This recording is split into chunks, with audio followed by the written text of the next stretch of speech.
오늘 우리에게 주시는 하나님의 말씀은 고린도전서 9장 24절에서 27절까지의 말씀입니다.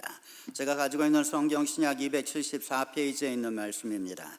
오늘 말씀을 장제이순 권사님 나오셔서 봉독해 주시겠습니다. 우리 모두 하나님 말씀 받기 위해 자리에서 일어나시기 바랍니다. Do you not know that in a race all the runners run, but only one gets the prize? Run in such a way as to get the prize. Everyone who competes in the games goes into strict training. They do it to get a crown that will not last, but we do it to get a crown that will last forever. Therefore I do not run like someone running aimlessly. I do not fight like a boxer beating the air. No, I strike a blow to my body and make it my slave, so that after I have preached to others, I myself will not be disqualified for the prize.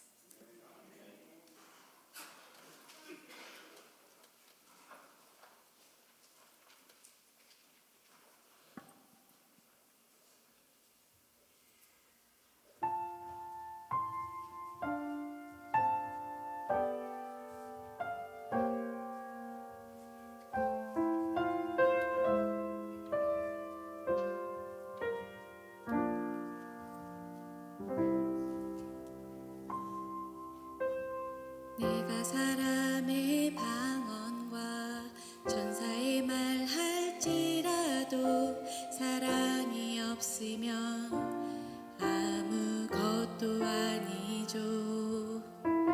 세상을 아는 지식과 산을 옮길 만한 믿음이 있어도 사랑이 없다면 아무 소용없죠. 사랑은 오래 참고 사랑은 온유하며 질투와 자랑도 아니하고 교만하지 않으며 자기 유익을 구하지 않고 진리와 함께 기뻐하고 모든 것을 참고 믿으며 모든 것을 바라며 모든 것을 견디죠.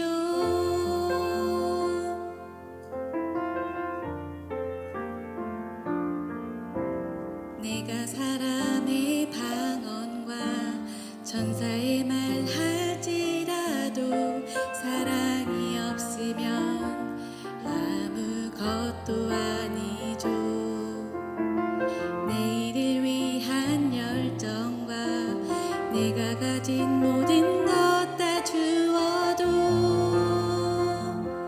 사랑이 없다면 아무 소용없죠. 사랑은 오래 참고 사랑은 온유하며 질투와 자랑도 아니하고 교만하지 않으며 자기 유익을 구하지 않고 진리와 함께 기뻐하고 모든 것을 참고 믿으며 모든 것을 바라며 모든 것을 견디죠.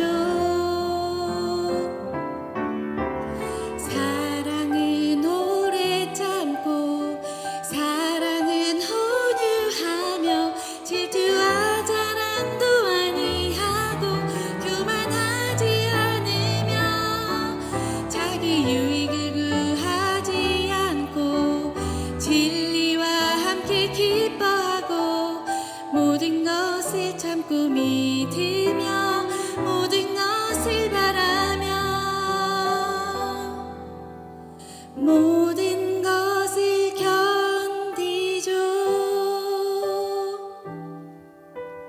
모든 것을 지키죠. 모든 것을 이기죠.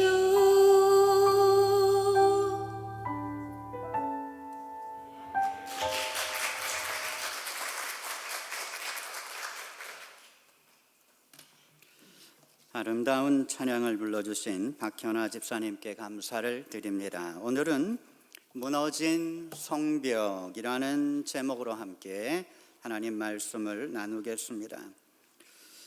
자동차를 운전하는 데 있어서 가장 중요한 것은 핸들이죠.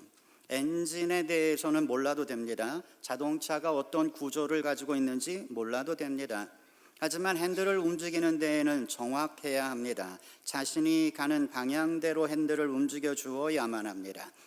똑바른 길을 가도 자동차는 바람의 영향을 받고 도로의 영향을 받고 혹은 차 자체에 문제가 있어서 자동차는 언제나 똑바로 가지 않습니다.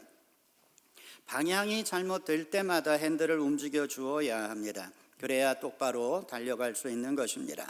우리의 삶도 언제나 바르게 가는 게 아닙니다. 여러 가지 문제와 환경에 의해 변합니다. 가다 보면 엉뚱한 방향으로 가고 있는 것을 봅니다. 그때마다 우리는 우리의 마음을 움직여 주어야 합니다. 마음의 핸들이 필요하다 하는 것입니다. 삶의 핸들로서 언제나 정확한 목표를 바라보면서 달려갈 수 있도록 해 주어야 한다. 그런데 이 삶의 핸들이란 뭘까? 바로 절제입니다. 절제, 영어로는 self control이죠. 스스로 조절한다는 말입니다. 바로 이 절제의 마음이 우리의 삶을 조종해 주는 핸들과 같다 하는 것입니다. 절제가 없는 사람은 핸들이 고장난 자동차와 같은 것입니다. 무너지는 거죠. 사고 나는 것입니다. 그래서 성서는 절제하지 못하는 사람을 무너진 성벽이라고 표현하고 있습니다. 절제하지 못하는 사람은 무너진 성벽과 같습니다. 적이 쳐들어오는데 막을 길이 없는 것입니다. 인생의 불행이 닥쳐오는데 막을 길이 없는 겁니다. 이미 마음은 무너져 있는 거예요. 우리는 언제나 우리의 삶을 조절해 주어야 합니다. 실망이 될 때 다시 희망을 생각하도록 조절해 주어야 합니다. 내 마음에 미움이 가득 찰 때 사랑을 생각하도록 바꾸어 주어야 합니다. 때로는 포기하고 싶을 때가 있습니다. 그럴 때 용기를 갖도록 내 마음을 컨트롤해 주어야 한다는 것입니다. 세상에 유혹이 들어올 때 하늘의 영광을 생각하게 만들어 주어야 합니다. 이 마음의 핸들이 필요하다 하는 겁니다. 그래야 흔들림이 없이 자신의 길을 걸어갈 수 있는 것입니다. 이 마음의 핸들이 고장난 사람은 자기의 감정에 따라 움직입니다. 환경에 따라 움직입니다. 그리고 욕심을 따라 움직입니다. 그래서 인생이 자신이 원하는 곳이 아닌 결국은 불행의 자리, 실패자의 자리로 가게 되는 겁니다. 오늘 말씀에서 바울은 인생을 달리기 경주로 설명하고 있습니다. 그리고 달리기 경주에서 제일 중요한 것을 바울은 바로 절제라고 말하고 있는 것입니다. 우리의 인생에서도 뭐가 제일 중요할까? 결국은 내 마음의 문제인데 우리가 어떻게 인생에서 절제를 배우는가 중요한 것입니다. 절제가 마음의 핸들입니다. 오늘의 말씀을 통해서 우리가 이 절제라는 마음의 행동을 작동시키기 위해 필요한 게 뭔가 하는 것들을 함께 생각해 보도록 하겠습니다. 첫 번째는 강한 훈련을 하라 하는 것입니다. 자동차 핸들을 움직이는 게 쉽지가 않습니다. 익숙해지니까 쉬운 거지 처음 하는 사람들은 어렵습니다. 이 비행기 핸들도 조종하는 것이 쉽지가 않습니다. 달라스에서 성공한 한국인 가정이 있었습니다. 돈을 참 많이 벌었어요. 그래서 이 가정이 경비행기를 하나 샀습니다. 그리고는 남편이 비행기 조종하는 것을 배웠어요. 제가 있을 때만 하더라도 달라스에서 비행기 조종하는 기술을 배우는 게 그렇게 비싸지 않았어요. 8,000불이었어요. 헬리콥터 조종술은 5,000불이었고 경비행기 조종하는 법은 8,000불밖에 안 됐어요. 제가 거기서 일했기 때문에 잘 알죠. 이 한인 남자분이 이 비행기 조종술을 배웠습니다. 그리고 가족들을 태우고 여행을 갔다가 돌아오는데 그만 달라스에 아주 강풍이 분 거예요. 불행하게도 비행기가 땅에 떨어져서 온 가족이 다 죽었어요. 무척 안타까운 이야기죠.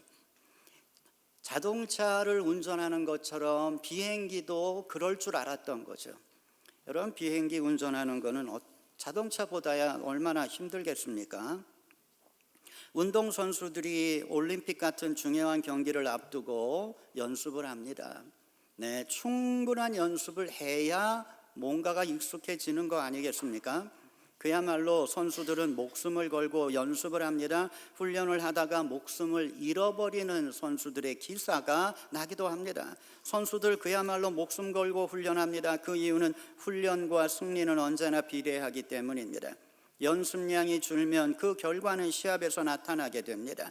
프로들의 이 실력 차이는 그야말로 종이 한 장 차이입니다. 기술의 차이는 별로 없습니다. 누가 더 강인한 체력을 갖고 정신력을 가지고 자신감을 가지고 싸우느냐, 거기에 있는 거죠. 여러분, 윈블던이라는 대회에서 우승한 선수가 있습니다. 엄청나게 잘하는 그러한 선수, 이번에 우승했습니다. 그런데 이 선수가 그 다음에도 우승할까요? 아닙니다. 그 다음에 떨어졌습니다. 왜 그렇습니까? 이 프로들의 실력 차이는 그렇게 중요한 게 아니에요. 내가 이기겠다고 하는 강한 집념과 열정을 가지고 나아가는 자가 결국은 이기게 되는 것 아니겠습니까? 그러기 위해 필요한 게 뭔가 강한 훈련이다 하는 겁니다. 마음의 핸들을 자유자재로 움직이기 위해 절제가 필요한데, 절제도 스트릭트 트레이닝이 필요한 것입니다. 강도 높은 훈련이 필요합니다. 바울은 이렇게 말합니다. 여러분, 성경을 보시면 이기기를 다투는 자마다 모든 일에 절제하나니. 그런데 이 구절을 여러분이 영어 성경으로 보시면 뭐라고 되어 있습니까? Everyone who competes in the games goes into strict training.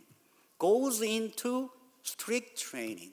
자, 이기기를 원하는 자 모든 일에 절제한다. 우리 한국 성경에는 절제한다고 표현을 했지만 영어 성경에는 goes into strict training. 강한 훈련을 해야만 이게 된다 하는 것입니다. 자기를 절제하기 위해 훈련이 필요한 겁니다. 훈련 없이는 전쟁에서 이길 수가 없습니다.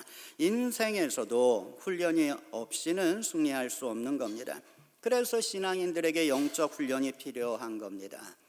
여러분, 우리 교회에 이제 YNCR이 다가오고 있습니다.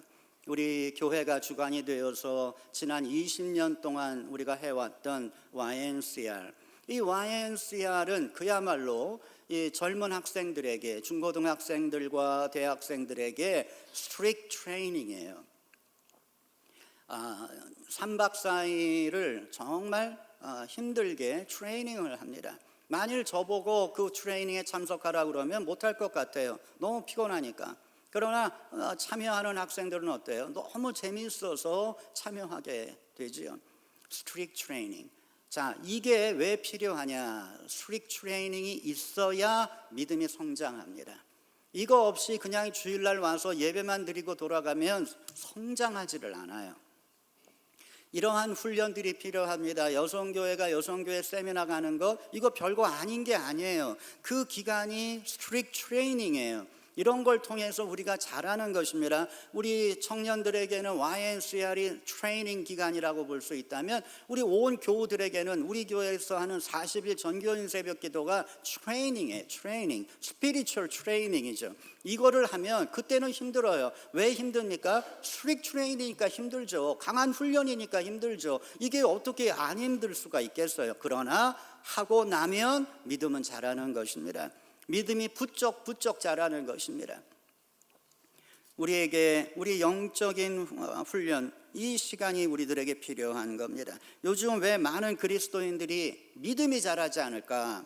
그 이유는 훈련하지 않기 때문입니다. 기도의 훈련을 해야 합니다. 말씀을 묵상하는 훈련을 해야 합니다. 분별의 순간에 하나님의 뜻을 생각하는 훈련을 해야 합니다. 사랑도 훈련을 해야 하는 것입니다. 누군가를 섬기려고 해도 훈련이 필요한 것입니다. 절제의 능력도 훈련이 필요하다 하는 것입니다. 바울은 지금 그 말을 하고 있는 겁니다. 너 이기기를 원하느냐? 너 인생에서 행복하기를 원하느냐? 그러면 절제를 훈련하라 하는 것입니다. 절제를 훈련하지 않고는 우리가 믿음의 승리를 경험할 수 없는 겁니다. 이 절제는 자연스럽게 되지 않습니다. 여러분의 마음을 여러분의 의지대로 자유롭게 움직일 수 있는 훈련을 하셔야 합니다. 이러한 훈련을 통해서 우리는 절제의 능력을 얻게 되는 겁니다. 두 번째는 몸을 복종케 하라 하는 것입니다. 우리는 살면서 많은 어려운 상황을 만납니다. 그 상황과 싸워서 이기려고 합니다. 그런데 우리가 조심해야 합니다. 인생에서는 언제나 자기 자신과 싸우는 겁니다. 우리가 선교를 나갑니다. 역시 자신과의 싸움입니다. 기도합니다. 기도도 역시 자신과의 싸움입니다. 교회에서 봉사를 합니다. 역시 자신과의 싸움이죠. 공부도 자신과의 싸움이고 직장 생활도 자신과의 싸움인 거예요. 그래서 자기 자신과의 싸움에서 이긴 자가 결국은 인생에서도 승리자가 되는 것입니다. 시카고의 한 약국의 점원이 있었습니다. 그는 6개월을 그 가게에서 일하면서 늘 불만이었어요. 자기는 정당한 대가를 받지 못한다고 생각했어요. 그러니까 늘 부정적이에요. 그는 주인에 대해서 심한 미움을 갖게 되었어요.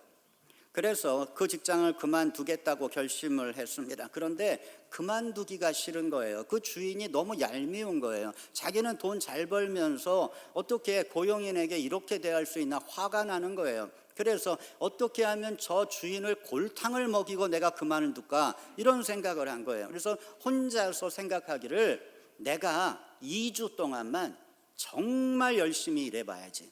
정말 열심히 일해가지고 이 주인이 나를 바라볼 때 야, 이 친구가 없으면 이 약국이 안 돌아간다 이런 생각을 하게끔 만들어 놔야지. 그리고 나서 2주 후에 사표를 탁 던지는 거야. 나 그만두겠다고. 그러면 주인이 얼마나 안타까워할까. 그런 생각을, 엉뚱한 생각을 한 것입니다. 그리고 진짜 그렇게 했어요. 아침에 나오는 시간보다 30분 일찍 나와서 청소를 하기 시작했습니다. 꼼꼼하게 주인이 시키지 않아도 일을 하기 시작했어요. 이제 2주가 다 되어 갔습니다. 이제 이 청년은 멋있게 사표를 던지고 나와야지 생각을 하고 있을 때 주인이 부른 겁니다. 내가 2주 동안 당신을 보았는데 너무 열심히 해줘서 너무 고맙다고. 그러면서 월급을 올려주겠다는 거예요. 깜짝 놀랐습니다. 그러면서 하는 이야기가 내가 어디에 새로운 체인점을 하나 더 내려고 하는데 네가 매니저를 좀 맡아줬으면 좋겠다. 그렇게 오퍼를 하는 거예요. 이 청년은 너무 깜짝 놀랐어요. 변한 건 뭡니까? 자기였어요. 아무것도 변한 건 없어요. 자기였어요. 자기가 바뀌니까 자기의 인생이 바뀌었다 하는 겁니다. 여러분, 이거는 그 청년만의 문제가 아니에요. 직장에 대해 불만, 인생에 대한 불만, 결국은 뭐가 문제예요? 내가 문제다 하는 것입니다. 내가 바뀌면 변한다 하는 것입니다. 내가 환경을 바꿀 수는 없지만 내가 내 마음은 바꿀 수 있는 것입니다. 사도 바울은 우리에게 이 절제를 통해서 우리의 마음을 바꾸라고 말하고 있는 것입니다. 원인은 언제나 우리의 마음 속에 있습니다. 우리가 긍정적인 마음, 하나님의 뜻에 순종하려는 마음, 이러한 마음을 가져야 합니다. 여러분, 하늘을 바라보면서 여러분 스스로가 아침에 눈을 뜨고 일어나서 외쳐보세요. 나는 행복한 사람이다. 그렇게 외치면 정말 인생이 그렇게 행복한 인생으로 바뀌어가는 것입니다. 자, 이 말은 모세가 이스라엘 백성에게 한 말입니다. 모세가 이스라엘 백성에게 이렇게 말했어요. 이스라엘아, 너는 참 행복한 민족이다. 너처럼 하나님의 은혜를 받은 민족이 어디에 있느냐. 모세의 말이에요. 여러분도 생각하십시오. 나처럼 하나님 은혜 많이 받은 사람이 누가 있는가? 그러면 나도 세상을 향해서 나는 행복한 사람이다 외쳐야 된다 하는 것입니다. 그렇게 마음으로 외치는 자에게 행복도 오는 거지, 왜 나만 이렇게 힘들게 살고 저 사람은 저렇게 편하게 사는데 나는 왜 이렇게 힘들까, 이런 생각을 하는 사람에게 행복이 오겠어요? 그렇지 않습니다. 하나님 나를 사랑하신다, 하나님의 은혜 안에서 나는 반드시 행복할 거야, 이렇게 스스로 주장하는 자에게 하나님의 은혜가 또 찾아오는 것입니다. 바울은 그래서 깨달은 것입니다. 바울이 이렇게 말했어요. 내가 내 몸을 쳐 복종케 합니다. I punish my body and enslave it. 또 다른 영어 성경에 이렇게 되어 있습니다. I beat my body and make it slave. 나는 내 몸을 slave, 노예로, 종으로 만든다. 마음의 핸들을 자유롭게 움직이기 위해서는 먼저 내 몸을 복종케 해야 한다 하는 것입니다. 자기와의 싸움에서 이겨야 한다는 거죠. 그래야 마음이 움직이는 것입니다. 그런데 여러분 보세요. 여러분은 어떠십니까? 여러분 마음이 몸을 움직이십니까? 몸이 마음을 움직이십니까? 일반적으로는요, 몸이 마음을 움직여요.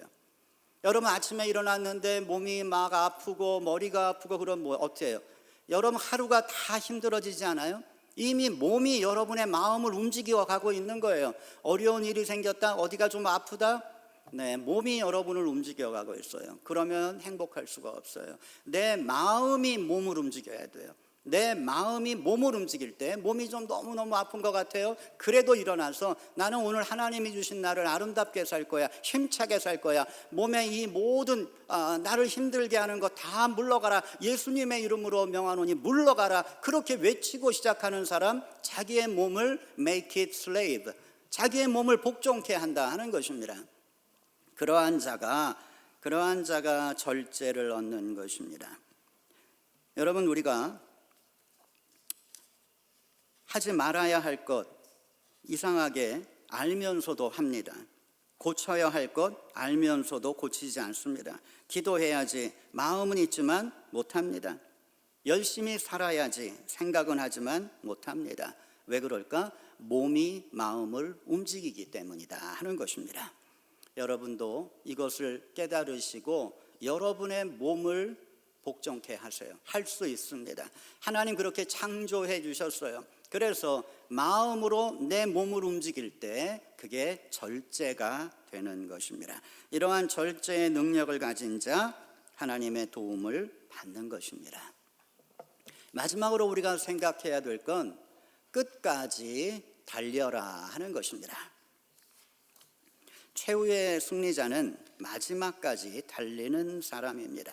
승리는 마지막에 결정되기 때문입니다. 처음에는 잘 가다가 중간에 포기해버리면 아무것도 아닙니다. 계속 달려야 합니다. 바울의 위대한 점은 바울은 끝까지 달렸다 하는 것입니다.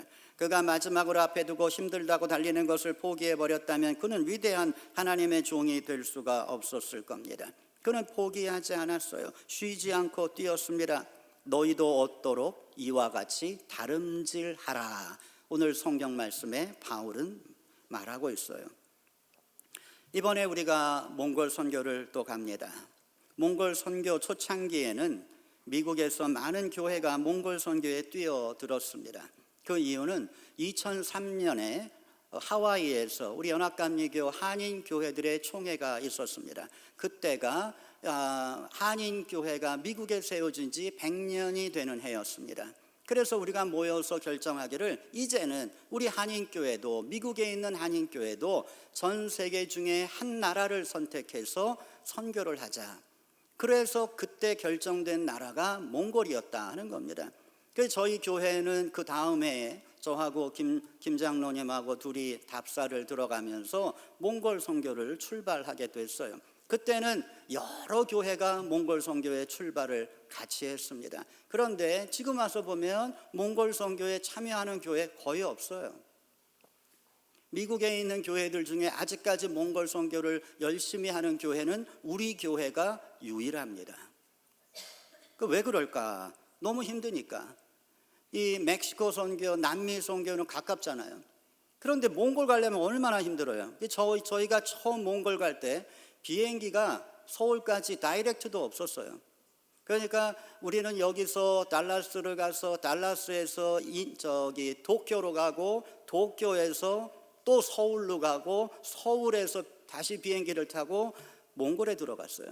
그러니 이게 얼마나 힘들어요? 30시간이 휙 지나가 버린, 너무 힘든 거예요. 그 돈도 많이 들고 결국은 몽골 선교에 참여하는 교회들이 하나 둘씩 떨어져 나가고 마지막으로까지 달리고 있는 교회는 우리 교회가 유일하다 하는 것입니다. 여러분, 끝까지 달린다고 하는 건 정말 어려운 겁니다. 그건 쉬운 거 아닙니다. 대부분 교회 철수하면서 그들은 열매가 없다고 사실은 이야기하는데 그건 핑계일 뿐이죠. 여러분, 선교하는 사람들은 도대체 뭘 기대하는 걸까? 몽골에 세워지는 교회가 성장하는 걸 기대할까요? 기독교 인구가 늘어나는 걸 기대할까요? 몽골 사람들이 보다 윤리적으로 변하는 걸 기대할까요? 제가 20년 동안 몽골 선교를 하면서 느끼는 것은 선교에서 열매를 기대한다는 것 자체가 욕심이다 하는 겁니다.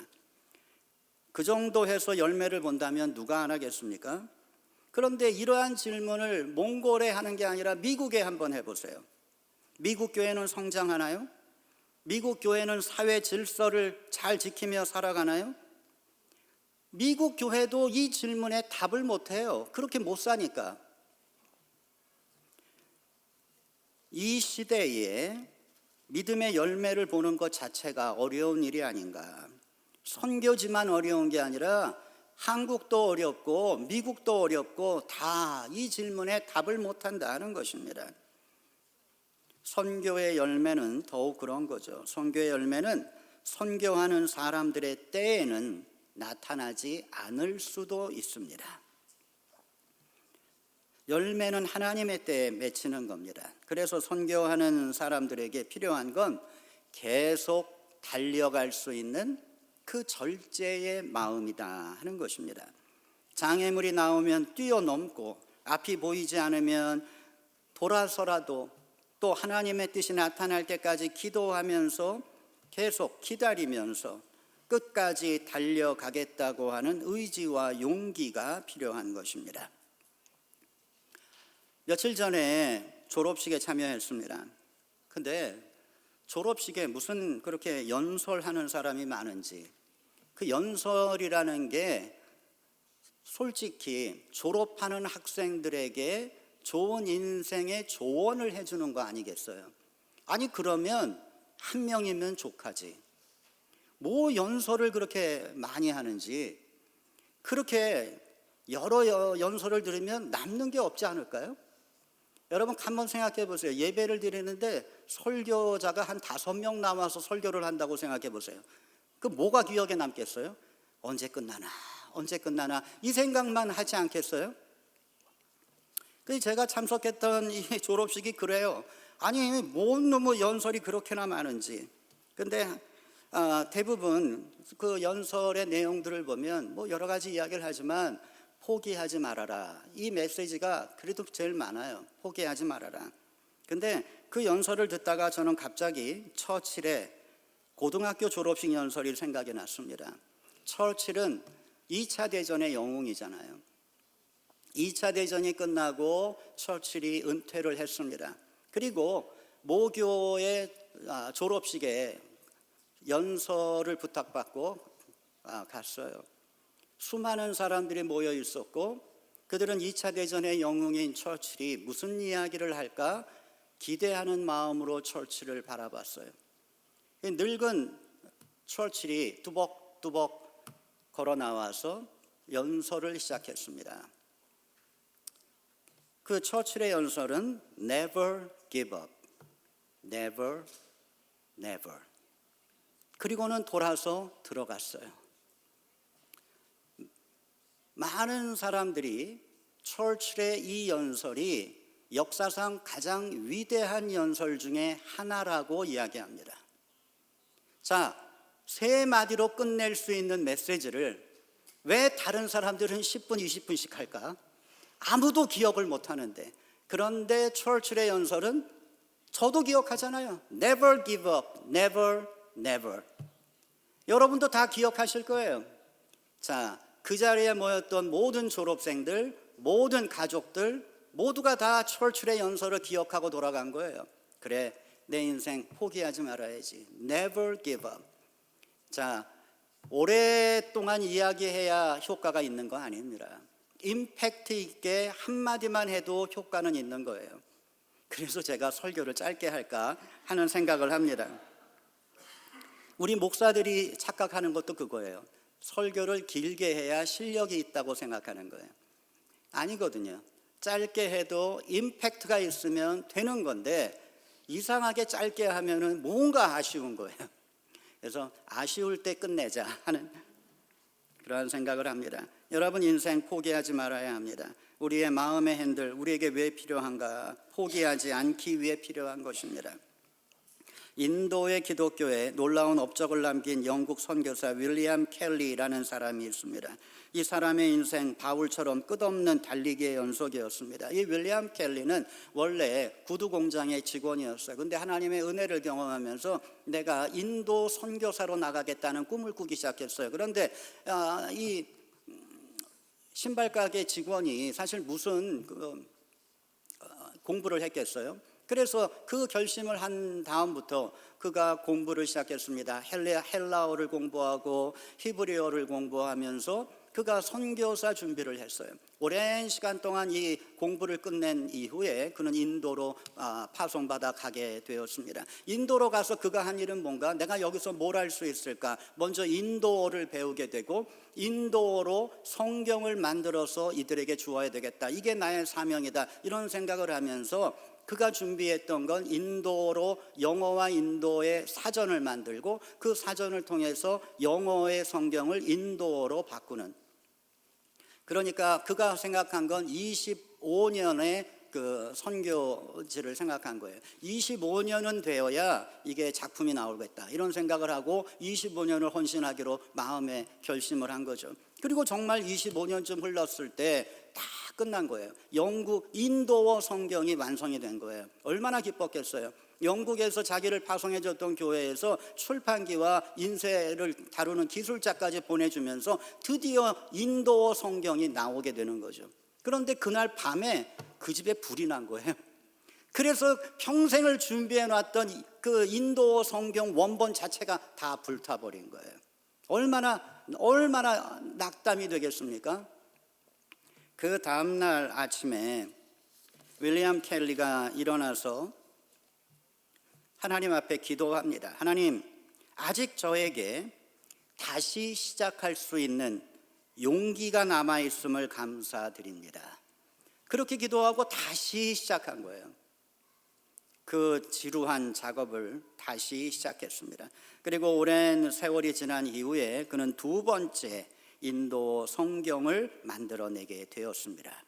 그가 죽는 날까지 성경 번역을 계속해서 그는 인도의 24개의 방언으로 된 성경들을 만들어냈습니다. 윌리엄 켈리에게서 우리가 배우는 게 무엇인가? 포기해야 할 상황에서 다시 시작할 수 있는 용기입니다. 너무나 많은 문제들 속에서 계속 달려갈 수 있는 그 절제의 마음, 자, 이것이 절제의 능력인 겁니다. 여러분, 이것을 기억하십시오. 포기해야 될 상황을 만났을 때 누구도 내가 포기하는 것에 대해서 비난할 수 없는 그러한 어려움 속에서도 셀프 컨트롤, 내 마음을 움직이는 것입니다. 계속 달려가는 것입니다. 외로움이 찾아올 때에도 셀프 컨트롤, 무언가 화가 나고 짜증이 날 때에도 셀프 컨트롤, 삶이 무겁고 힘들다고 느껴질 때에도 셀프 컨트롤. 그래서 우리의 삶이 엉뚱한 곳으로 갈 때 우리는 이 절제의 능력을 통해서 바로 잡아야 합니다. 새로운 목표를 바라보고 우리는 꾸준히 달려야 할 것입니다. 하나님이 도와주실 것입니다. 하나님 기뻐하십니다. 하나님께서 함께 해주실 것입니다. 이렇게 달려갈 때 결국 우리 인생의 경주도 끝이 나는 것입니다. 우리는 모두 영광의 면류관을 쓰게 될 것입니다. 이 시간 다시 한번 여러분의 마음의 핸들을 움직이십시오. 그리고 여러분의 인생의 그리스도를 향하여 달려갈 수 있도록 만드시기 바랍니다. Fix your eyes on Jesus. 예수님만 바라보시면서 믿음으로 여러분의 인생의 경주를 계속해 가시는 여러분 되시기를 예수님 이름으로 축원합니다. 은혜로우신 하나님, 우리의 마음은 너무나 연약합니다. 너무나 쉽게 흔들립니다. 너무나 쉽게 무너집니다. 이제 이렇게 살지 않도록 우리가 주님 바라보면서 믿음의 길을 달려갈 수 있도록 우리에게 절제의 능력을 더해 주시옵소서. 예수님 이름으로 기도하였습니다. 아멘. 여러분 모두 교회 알리는 말씀 참고하시기 바랍니다. 금년도 몽골 선교 6월 8일에서 17일까지입니다. 여러분 모두가 기도로 함께 동참해 주시기를 바랍니다. 오늘 1시부터 사랑방에서 몽골 선교위원회 모임 갖습니다. 여러분 모두 참여해 주시고 몽골을 위해 함께 기도해 주시기 바랍니다. 오클라호마 연회가 이번 주 목요일부터 토요일까지 오클라호마 시티 유니버시티에서 있습니다. 메모리얼 데이 월요일이죠. 그래서 휴일입니다. 모두가 은혜로운 휴일이 되기를 바라고, 이번 주는 메모리얼 데이 휴가와 또 우리 연회 이어서 있기에 교회 내 모든 예배는 없습니다. 기억하시기 바랍니다. 장로 권사 기도 모임 다음 주일 아침 8시 30분 모이겠습니다. 오늘 점심 봉사는 여선교회에서 수고해 주시겠습니다. 헌화는 박현아 집사님 결혼 기념일을 맞아 봉헌하셨습니다. 고맙습니다. 하나님, 우리는 너무 쉽게 흔들립니다. 조금만 어려워도 한숨이 나옵니다. 누군가가 나에게 안 좋은 이야기를 하면 상처를 받습니다. 하나님, 연약한 우리가 되지 않도록 도와주시고 절제의 능력을 통해 우리의 마음을 굳건한 성벽과 같이 만들어갈 수 있도록 도와주시기 원합니다. 그래서 어떠한 공격도 다 막아낼 수 있는 그러한 담대한 마음이 될 수 있도록 주님 축복해 주시옵소서. 이제 또 한 주가 시작이 됩니다. 담대하게 살게 하시고 용감하게 살게 하시고 믿음의 능력을 가지고 살아가며 하나님께 영광을 돌리는 우리 모두가 되게 해 주시옵소서. 이제는 우리 주 예수 그리스도의 은혜와 하나님의 사랑과 성령의 도우심이 영원히 우리와 함께 하시기를 간절히 축원하옵나이다. 아멘.